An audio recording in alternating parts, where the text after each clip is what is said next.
अब बात करते हैं हम एवोगैड्रो का नियम। एवोगैड्रो नियम किसके नियम भैया? एवोगैड्रो एवोगाड्रो नियम, एवोगाड्रो का नियम। एवोगैड्रो का नियम क्या कहता है? कहता है कि अगर किसी वस्तु का समान आयतन ले लेंगे, यानी एक आयतन, ये 2 लीटर का है और ये भी कितने लीटर का है? 2 लीटर का है। समान आयतन ले लीजिए इसमें, और इसमें 2 अलग अलग गैसें भर दीजिए।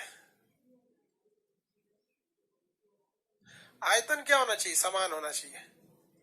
इसमें दोनों में हमने समान आयतन में भर दिया।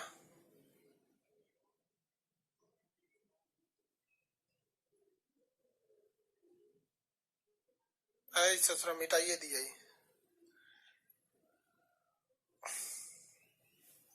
इसमें एक दूसरी गैस भर देते हैं। चलिए, इसमें दूसरी गैस भर दी है। आपको क्या इस बात की क्या गारंटी है कि दोनों का मात्रा बराबर है? देखिए, इस बात की क्या गारंटी है कि दोनों की मात्राएं बराबर हैं? हम केवल बर्तन बराबर रखे हैं। इस बात की क्या गारंटी है कि दोनों में गैसों की मात्रा बराबर हो? इस बात की क्या गारंटी है कि दोनों में गैसों की मात्रा बराबर होगी? देखिए, हम बर्तन समान रखे हैं, हम ऐसा कौन सा काम कर दे कि दोनों में बराबर गैस अटे? ऐसा गारंटी ले सकते हैं कि दोनों में गैसों की मात्रा बराबर होगी?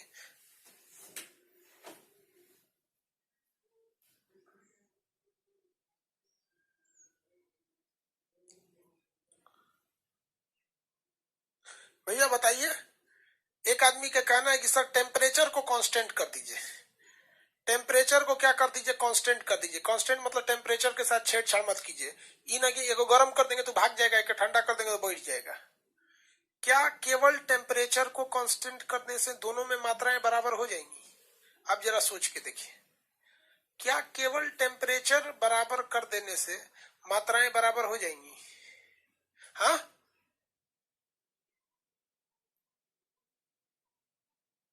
नहीं तो फिर और क्या बैलेंस कर दे? यार बंगाली में मत कमेंट करो यार, बंगाली नहीं समझ में आता, हमको भी नहीं आता। हाँ देखो, प्रेशर भी कांस्टेंट रहना चाहिए। प्रेशर भी क्या रहना चाहिए? कांस्टेंट रहना चाहिए। प्रेशर कैसा रहना चाहिए? कांस्टेंट रहना चाहिए। मतलब ऐसा नहीं होगी कि भैया एगो को दाब दीजिए एगो को मत दाबिए, अभी यूं को हुमच देंगे तो। और क्या कांस्टेंट रहना चाहिए? वॉल्यूम कांस्टेंट रहना चाहिए। वॉल्यूम भी कांस्टेंट। देखिए ना, दोनों का बर्तन हुआ तो बराबर है। मेन हमको मतलब था इन दोनों से, इन दोनों से। तो ये नियम एवोगैड्रो ने कहा था कि वॉल्यूम इज डायरेक्टली, अगर हम क्या करें कि कांस्टेंट कर दे, इस पर जो प्रेशर लगता है उसको कांस्टेंट कर दे, टेम्परेचर लगता है उसको कांस्टेंट कर दे, तो दोनों बर्तनों में जितने भी क्या है, दोनों बर्तनों में कि अगर आयतन समान है तो दोनों में कणों की संख्या यानी n, कणों की संख्या बराबर रहेगी। कणों की संख्या क्या रहेगी? बराबर रहेगी। जितने कण इसमें रहेंगे उतने ही कण उसमें रहेंगे। ये नियम थे एवोगैड्रो के। इसका न्यूमेरिकल कैसे? भाई एन को इधर लाइए तो v1 v बटा एन हो जाएगा, v बटा एन हो जाएगा। उधर क्या बचेगा? तो उधर बच जाएगा कांस्टेंट चीजें बच जाएंगी, उधर कुछ भी नहीं बचेगा, कांस्टेंट बोल देते। तो इसको संख्या में बदलिएगा तो v1 बटा n1 हो जाएगा। इधर लिखिएगा तो v2 बटा n2 हो जाएगा। और बढ़ाना चाहते हैं तो v3 बटा n3 होगा, v4 बटा n4 होगा। उससे क्या मतलब, हम लोग यही छोड़ देते हैं।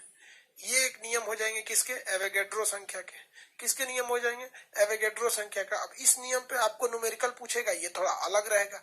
कुछ आयतन दे देगा, उसमें कहेगा कि इतने मोल है, तो बताइए इतने मोल कितने पे हो जाएंगे। कुछ ऐसे आयतन दे देगा, क्या कर देगा? आयतन देगा। चलिए हम आप ही से क्वेश्चन पूछते हैं, आपके मटेरियल का है। क्वेश्चन कह रहा है कि 200 ml कितना आयतन दे रखा है, v1 कितना रखा है? 200 ml। 200 ml आयतन में मोलों की संख्या 40 है, यानी n1 की संख्या कितनी है? 40 है। चलिए 40 है, कोई दिक्कत नहीं। तो कह रहा है कि किस आयतन पर, हमको पता ही नहीं है v2 पता नहीं कौन सा आयतन, किस आयतन पर मोलों की संख्या 60 होगी। n बराबर कितनी होगी? 60 हो जाएगी। n बराबर कितना होगी? 60 होगी। पता ही नहीं हमको क्या है भाई। तो फॉर्मूला क्या है? v1 बटा n1 बराबर v2 बटा n2। पहला आयतन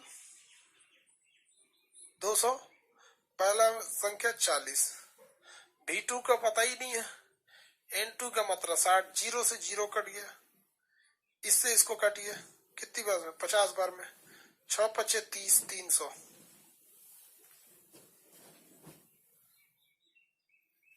कितना हो जाएगा भैया? 300।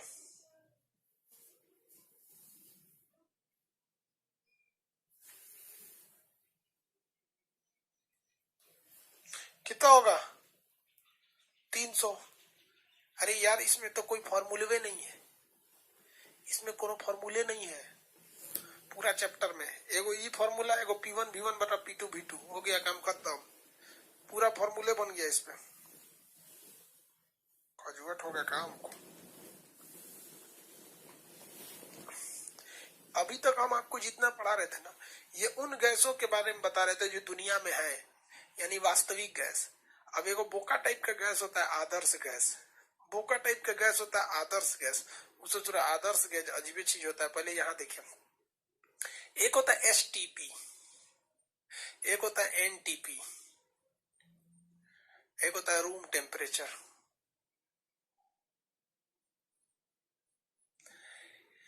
STP का मतलब क्या होता है? Standard temperature and pressure. Standard temperature and pressure, standard temperature लीजिए, temperature and pressure, standard temperature and pressure मतलब ऐसा टेम्परेचर लीजिए जो वैज्ञानिक लेते हैं। तो 0 डिग्री टेम्परेचर ले लीजिए सेल्सियस, और 1 एटमॉस्फेरिक प्रेशर ले लीजिए, इसी को कहते हैं स्टैंडर्ड टेम्परेचर। वैसा टेम्परेचर जिसपे दवाइयां या स्टैंडर्ड चीजों को रखा जाता है, उसे स्टैंडर्ड टेम्परेचर कहा जाता है, STP। यानी इशारों में इसने आपको क्या दे रखा है? इशारों में इसने आपको टेम्परेचर और प्रेशर दे रखा है। इशारों में इसने आपको टेम्परेचर दे रखा है, इशारों में आपको टेम्परेचर दे रखा है। चलिए इसको देखते हैं, NTP को, इसे कहते हैं normal temperature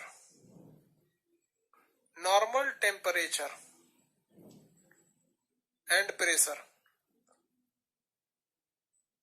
normal temperature and pressure. Normal temperature कितना होता है जिसपे हम लोग की बॉडी अच्छी से रह जाती है? नॉर्मल टेम्परेचर कितना होता है? 20 डिग्री सेल्सियस, और प्रेशर उतना ही रहता है, 1 एटमॉस्फेयर। यानी NTP जहां लिखा रहता है वो मतलब समझ जाइए, वो इशारों में आपको टेम्परेचर दे रहा है।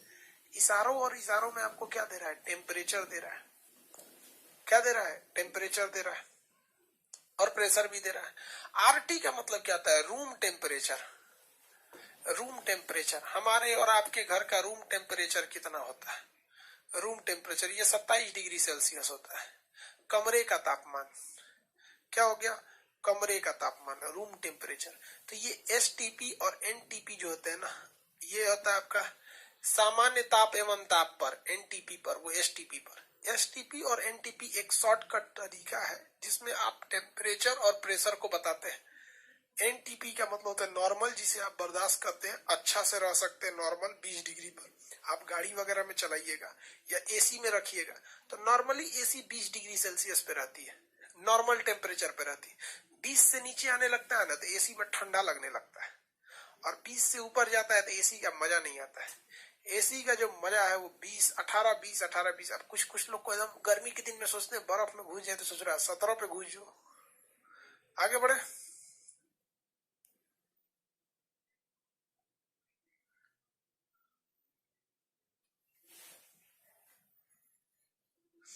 अरे भाई, बंगाली बाबू को बंगाली भाषा में किताब चाहिए। बंगाली भाषा में किताब लेने के लिए हमको बंगाल से एगो आदमी को उठा के लाना पड़ेगा, और बंगाल के आदमी को हम पैसा देंगे, ले भैया ये पैसा ले, ये जितना हम तुमको हिंदी में लिखे है ना, इसको तुम बंगाली में बदल। अब बंगाली में जो बदल देगा तो उसको छाप के आपको दे देंगे। तो बंगाली बाबू लोग, हम आपके बंगाल से एगो आदमी पकड़ के ला रहे हैं। वो बोला है कि सर हम आएंगे क्रिसमस के बाद, तो क्रिसमस तारीख तक आएगा। और जैसे वो बंगाली बाबू कन्वर्ट कर देंगे तो फिर उसको टाइपिंग के लिए भी बंगाल से बुलाना पड़ेगा, खट खट खट कर बंगाली टाइपिंग करेगा। और जब बंगाली टाइप हो जाएगा तब उसको मशीन में छाप के निकाल दिया जाएगा। तो थोड़ा सा बंगाली की समस्या समझिए यार, हमको कुछ नहीं जानते। क्या मना छेन मतलब कैसे हो, मत भालो। ये समझ में आ गया आपको। अब आदर्श गैस समझिए क्या होता है।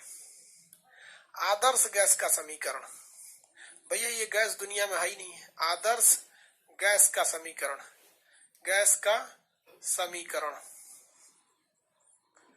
आदर्श गैस का समीकरण ये होता है पीवी बराबर एन आर टी। पीवी बराबर एन आर टी। पीवी बराबर क्या दे देता है, एन आर टी। पीवी बराबर एन आर टी, पीवी बराबर एन आर टी। पी का मतलब होता है प्रेशर, यहाँ प्रेशर इस वाले प्रेशर से लीजिएगा। भी का मतलब होता है वॉल्यूम। एन का मतलब होता है मोलों की संख्या। मोल पढ़ा चुके हैं आपको, मोलों की संख्या निकालना आपको बता दिए। आर का वैल्यू होता है 8.3 या 8.2।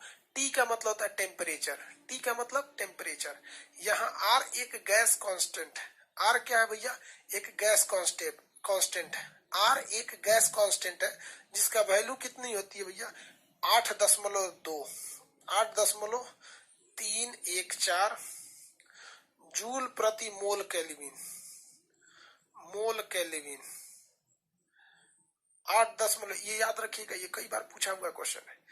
गैस कांस्टेंट आर का वैल्यू कितना होता है, 8.134, 8.134 जूल प्रति मोल केल्विन, जूल प्रति मोल केल्विन। अब ये याद रखने की चीज है, ये भूल जाइएगा तो इसमें कौन ट्रिक बताएंगे। हाँ, अब हम आपसे पूछे कि भारत के क्षेत्रफल कितना है तो इसमें ट्रिक कौन सी लगेगा भैया, वो तो याद करने की चीज है। तो मेरा पैर बहुत ठंडा हो गया यार। ये हो गया आपका पी। अब यहां ध्यान से देखिएगा, जब भी आपको, जब कभी भी आपको क्वेश्चन में पीवी, क्वेश्चन में एनटीपी या एसटीपी देखने को मिल जाए, एसटीपी या एनटीपी देखने को मिल जाए, आप समझ जाइएगा उस सूरा इशारा कर रहा है इस फॉर्मूला की ओर। किधर इशारा कर रहा है, इस फॉर्मूला की ओर इशारा कर रहा है। यहाँ आपको प्रेशर दिया हुआ है, देखिए जहां देगा एसटीपी तो प्रेशर कितना है, 1 एटमॉस्फेरिक प्रेशर, तो आपको एक वैल्यू मिल जाएगा। दूसरा टेम्परेचर भी दे देता है, अगर कहेगा एसटीपी तो भैया स्टैंडर्ड टेम्परेचर कितना हो गया, 0 डिग्री। और यहाँ देखिए अगर कहेगा एनटीपी तो आप समझिए नॉर्मल टेम्परेचर की बात कर रहा है, तो फिर से टेम्परेचर और प्रेशर दे दिया। तो जब कभी भी आपको इशारों और इशारों में, जब कभी भी आपको इशारों और इशारों में एसटीपी या एनटीपी कहे तो समझिएगा कहाँ ले जा रहा है, कहाँ ले जा रहा है। जब भी इशारा, दुनिया में जो इशारा नहीं समझा वो लात खाएगा, उसके आगे से मौका चला जाएगा। कोई आपको इशारा करे तुरंत समझिए एनटीपी एसटीपी मतलब कहीं और ले जा रहा है। इसका मतलब वो आपको हलवा में दो चीज दे दे रहा है, एगो प्रेशर दे दिया, एगो टेम्परेचर दे दिया। और आर तो हमारा बपौती है 8.3, आर तो हमारा बपौती है 8.3। तो ससुराज क्वेश्चनवा के शुरुआते हमारा 3 वैल्यू मिल गया।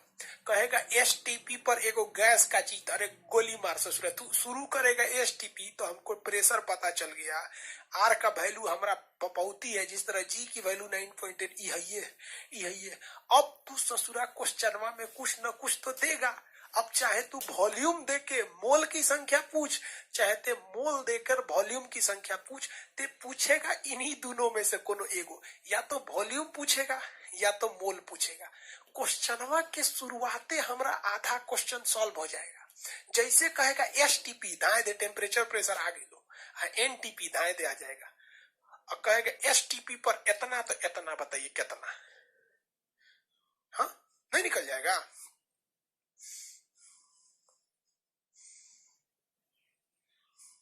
हम क्वेश्चन दे, अरे निकलेगा सबकी नहीं।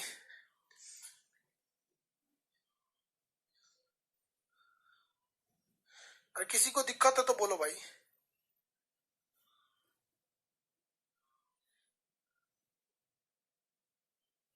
कोई दिक्कत नहीं। देखिए क्वेश्चन नंबर 1, एनटीपी एसटीपी पर 4 मोल आदर्श गैस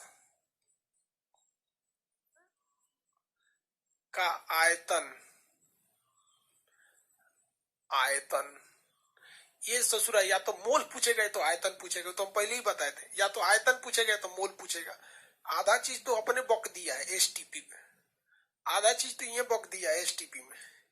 लोग एसटीपी को देख के घबराता है, अरे ये तो तुमको इशारा में बुला रहा है कि हम सॉल्व करा देंगे, तू ये करे देख के भाग जाओ।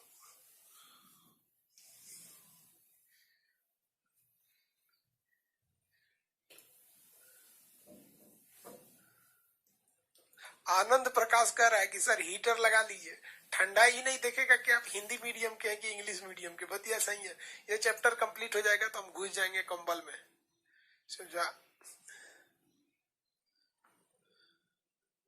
यार ठंडा लग रहा है, कंबल ओढ़ ले। हाँ यार कंबल ओढ़िए, लेने में भलाई है। किसी को दिक्कत है तो बोलो।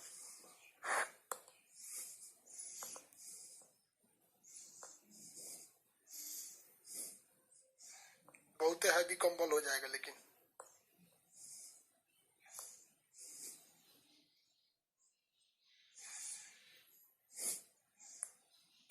चलिए सॉल्व कीजिए।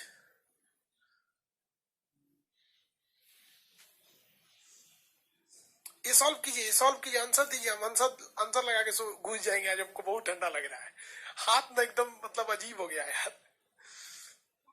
हाथ से ज्यादा प्रॉब्लम पैर पे हो रहा है, एकदम ठंडा लग रहा है पैरवा नीचवा का ये नहीं है।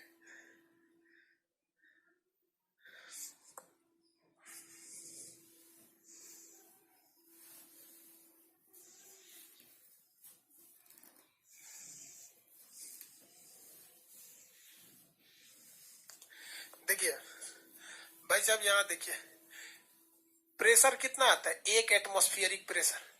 स्टैंडर्ड टेम्परेचर कितना है, 0 डिग्री। 0 डिग्री सेल्सियस मतलब कितना हो गया, 273 केल्विन। 273 केल्विन। और आर की वैल्यू 8.3, मोल एन की वैल्यू 4, वॉल्यूम पूछ रहा है। तो भैया इसमें निकालना कौन सी है, पीवी बराबर N R T, pressure 1 atmosphere, volume निकालना है, पता ही नहीं है भी। एन की वैल्यू कितना मोल है, 4 मोल है। आर की वैल्यू होती है 8.3।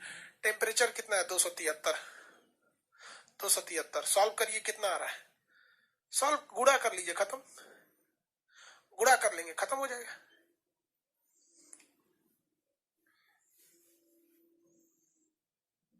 कितना है, देखो यार, इसमें सबसे भयानक अगर टफ करेगा ना, सबसे भयानक, तो इसमें यार पूछता क्या है, या प्रेशर तो वो खुद ही दे देगा एनटीपी या एसटीपी में, यानी ये तो खुद दे देता है, और ये तो ये पता ही होता है, ये तो ये दे ही देता है। तो यार ये तो दोनों पता ही होता है। वो होशियारी कब करता है, होशियारी कब करता है, जब वो मोल की मात्रा नहीं देता है और वॉल्यूम भी पूछ लेता है। ये तो बेवफाई हो जाएगी कि भैया आप एगो दे के तब ना एगो पूछिएगा। इक्के को कोई ऐसा चीज है जो नहीं पता रहेगा तभी हम निकाल पाएंगे एक फार्मूला से, अदरवाइज नहीं निकलेगा। यहाँ कितना आराम से दे दिया था, 4 मोल, लेकिन वो मोल नहीं देगा। वो ये देखना चाहता है कि आपको मोल निकालना आता है कि नहीं। वो ये देखना चाहता है कि आपको मोल निकालना आता है कि नहीं। हम आपको एक क्वेश्चन दे देते हैं, क्वेश्चन दे देते हैं आपको इसी में, जिसमें मोल की मात्रा न दी गई है, मोल की मात्रा न दी गई हो। जैसे एनटीपी पर 132 ग्राम CO2 का आयतन, एनटीपी पर 132 ग्राम CO2 का आयतन, इसमें सबसे पहले आप मोल निकालना पड़े। इसमें जो चीजें नहीं है उसमें निकालना पड़ेगा आपको। देखिए इसमें मोल दिया ही नहीं है, बाकी तो सब कुछ पता है, मोल नहीं दिया है। मोल निकालना जिसको आ गया वो तो समझ में। मोल का फॉर्मूला भार बटा अणुभार, भार दिख रहा है 132, इसका अणुभार निकाल दीजिएगा, हो जाएगा भार बटे अणुभार, भार बटे अणुभार।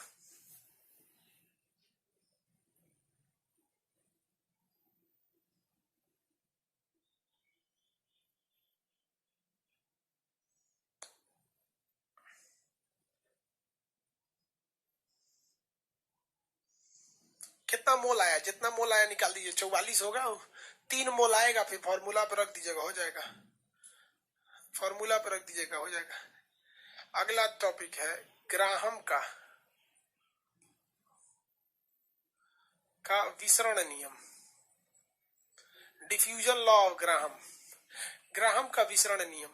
ग्राहम ने क्या कहा था कि जो गैसें होती है ना, ग्राहम का नियम था, ग्राहम ने कहा था कोई भी गैस ना ऐसे फैल जाती है, क्या हो जाती है, फैल जाती है, लेकिन हल्की गैस ज्यादा फैलती है और भारी गैस धीरे फैलती है। तो ग्राहम के विसरण के हिसाब से जो फैलने का रेशियो है वो भारी गैस ज्यादा नहीं फैलती है, हल्की गैस ज्यादा फैलती है। आप बताइए तो कहीं ऑक्सीजन है, ऑक्सीजन और हीलियम में ज्यादा कौन फैल जाएगा? ऑक्सीजन और हीलियम में ज्यादा कौन फैलेगा? ऑक्सीजन और हीलियम में ज्यादा कौन फैलेगा? हाँ, हीलियम फैल जाएगा। क्या फैल जाएगा? हीलियम फैल जाएगा। तो इन्होंने कहा था कि फैलने की गति भी is inversely proportional to under root M. Under root क्या है? M, molecular weight. अब इसी पे फॉर्मूला बना दिया गया, V1 बटा V2, V1 बटा V2 बटा बराबर अंडर रूट M2, नीचे M1 नीचे चला आएगा और M2 कहाँ चला जाएगा? ऊपर चला जाएगा, M2 बटा M1। इस पे आपसे क्वेश्चन पूछेगा, इस पे क्या पूछेगा? क्वेश्चन पूछेगा। कैसे? कहेगा कि हाइड्रोजन गैस में अगर गति इतनी है तो ऑक्सीजन गैस में कितनी होगी? तो ये मॉलिक्यूल हो जाएगा। क्या हो जाएगा? मॉलिक्यूल होंगे सब। जैसे हम आपको एक क्वेश्चन देते हैं, आप देखिए आपके मटेरियल से ही हम आपको क्वेश्चन उठा के देते हैं। क्वेश्चन देता है, कह रहा है कि किसी ट्यूब से प्रति सेकंड होकर 100 ml हाइड्रोजन गैस प्रवाहित हो रहा है। तो हम एक नंबर ये मान ले रहे हैं कि एक नंबर जो स्टैंड करता है वो हाइड्रोजन के लिए है, तो उसी पाइप से ऑक्सीजन कितना जाएगा? तो हम 2 नंबर मांग लेते हैं कि 2 नंबर हम ये लिखेंगे, ये ऑक्सीजन के लिए है, इसलिए हम लिख दे रहे हैं कि इतना जगह नहीं है कि यहाँ हाइड्रोजन और ऑक्सीजन लिखा जा सके। तो एक मतलब हाइड्रोजन के लिए और 2 मतलब ऑक्सीजन के लिए। यानी V1 जो है हाइड्रोजन में स्पीड है और V2 जो है वो ऑक्सीजन में स्पीड है। M1 जो है वो हाइड्रोजन गैस का अणुभार है और M2 जो है वो ऑक्सीजन का है। ये हमने पहले कोडिंग कर लिया। चलिए, अब कह रहा है कि किसी ट्यूब से होकर प्रति सेकंड यानी स्पीड दे रहा है 400 ml हाइड्रोजन प्रवाहित होता है। तो हाइड्रोजन कितना है? 400 ml हो रहा है, ये V1 है। तो हाइड्रोजन का अणुभार M1 बताइए तो कितना होगा? हाइड्रोजन का अणुभार कितना होता है? H2 यानी 2 होता है। चलिए, कह रहा है तो इसी पाइप से प्रति सेकंड कितना ऑक्सीजन जाएगा? तो ऑक्सीजन का पूछ रहा है, यानी V2 पूछ रहा है, नहीं पता है। और लेकिन M2 यानी ऑक्सीजन का मॉलिक्यूलर वेट 16 दूनी 32 होता है। कितना होता है? 16 दूनी 32 होता है। हो गया। अब इसको रख के सॉल्व कर लेंगे, इसी को रख के क्या कर लेंगे? सॉल्व कर लेंगे। देखिए,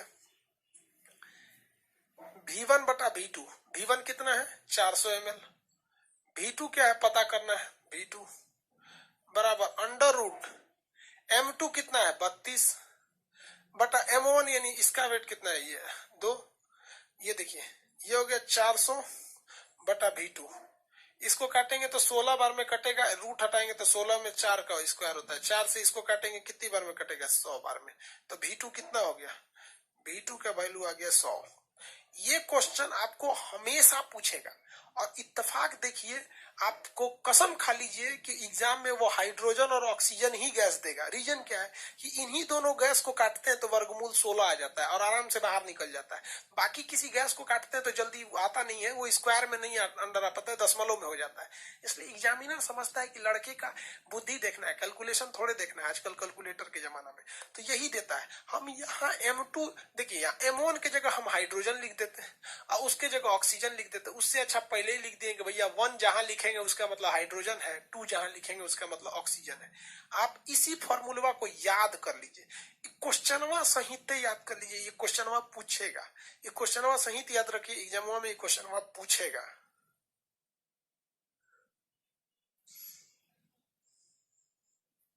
आगे बढ़े, ये पूछ रहे सर वॉल्यूम किस में होगा, लीटर क्यूबिक या सीसी में? अरे भैया, एग्जाम में जो वॉल्यूम यहाँ दिया रहेगा एमएल में दिया रहेगा तो वहां भी एमएल में निकलेगा, सीसी में दिया रहेगा सीसी में निकले, दोनों में जैसे इधर देगा वैसे कन्वर्ट कर देना। वो आपसे एग्जाम में केमिस्ट्री में फिजिक्स नहीं पूछेगा आपसे खखोरने के लिए, वो कॉन्सेप्ट पूछता है। ये ग्राहम का विसरण नियम समझ में आ गया? कोई चीज सड़ जाता है तो काहे महकता है? विसरण के कारण। खाना क्यों महकता है? विसरण के कारण। खाने का सुगंध क्यों आता है? विसरण के कारण। रजाई में कोनो छोड़ दिया है जहरीले गैस, किसके कारण महकता है? विसरण के कारण। समझ में आ गया कि नहीं आ गया? ससुरा ठंडी में तो आधा दिन आधा रात निकल जाता है कि कंबल का चौड़ाई कौन है लंबाई कौन है, दोनों बराबर हो जाता है। आगे बढ़े। डाल्टन का आंशिक दाब का नियम, डाल्टन के आंशिक दाब का नियम, आंशिक दाब, डाल्टन का आंशिक दाब, कौन सा दाब भैया, डाल्टन का आंशिक दाब।